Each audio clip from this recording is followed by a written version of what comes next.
Yes. So that's what I would suggest for future generations also. Try to diversify as much as you can. Yeah.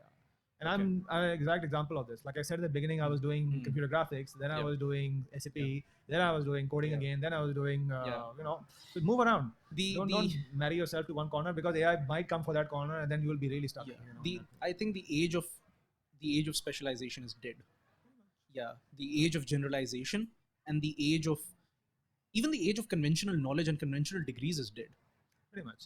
Because now you see that people who are already graduated with like 10-15 years of career behind them, even they would want to upskill themselves. And when you upskill yourself, where are you going to go to? You're going to go to online courses or online certifications to upskill yourself.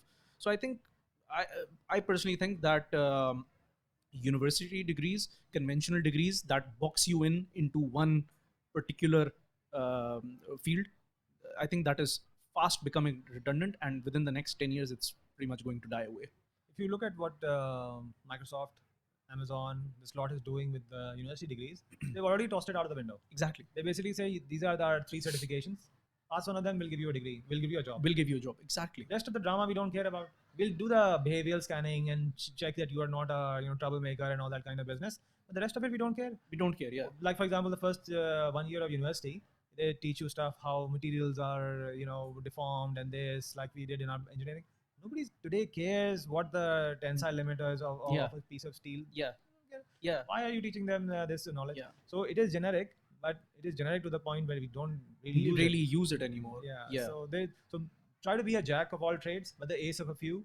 That's basically been my mantra. It's worked out pretty well for me, right? So I know a million different things from a million different sources, and I can also deep dive at different points. Yeah. So don't just scan the surface all the time. That also is problematic. Yeah. Lifelong learning. That is every day. Every day. One thing that somebody came up interesting was related to this topic. Said don't make knowledge gaining as a infotainment.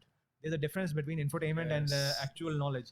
That when you begin, for example, a new space, properly explore it, learn about it, or at least keep some bookmark that you got up till here, and hopefully in future you'll continue. Don't just take a little spit there, a little spit there. Don't flirt around with it. Don't flirt around with it. Marry it. Yeah, exactly, something like that. Because they say the little bit of knowledge is more dangerous than no knowledge. Exactly. Because you come with the wrong conclusion because I saw in a snapshot a little bit there, and I made a wrong assumption about this.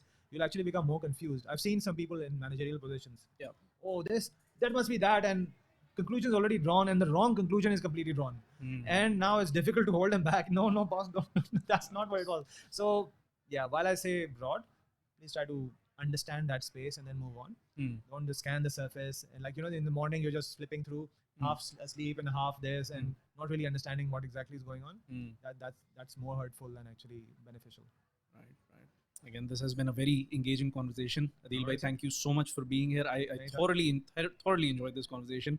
To try and get you back on sometime when GPT-7 is released or something. we'll debate that sometime.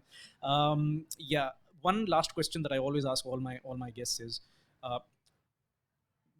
throughout your life, with all your experiences, with all your extensive knowledge, what is the one nugget of truth that life has taught you that you can pass on to other people? I would say the biggest thing that I've ever learned is that never be arrogant. Okay, and that I'll personally say has been hard for me because I learned so many things. It was easy for me to be arrogant. Yeah, I got promoted very early in my life. Age of 27, I was head of the department. Right. I really didn't know what the hell was going on in my life. Yeah. So arrogance definitely comes in. It gets to your head. But I really would suggest for people, whether you're successful or not successful, don't let it bother you. And if you are successful, never let arrogance take over. Because you don't realize, even recently I saw somebody, I saw him a week before and I saw him a week after. There was a huge change in his attitude. Previously he would talk very nicely and he was very humble. Now next week I saw him. Yeah. Total different body posture. Yeah. Okay. What the difference was, he got a job in the middle. He was unemployed for a long time and he got a job in the middle. All of a sudden pride comes out. That actually blocks you from further learning. Yeah. It hurts other people around you because you don't realize now when you will trample somebody else's feelings, their rights, and all this kind of stuff. Just be mindful of that. Right.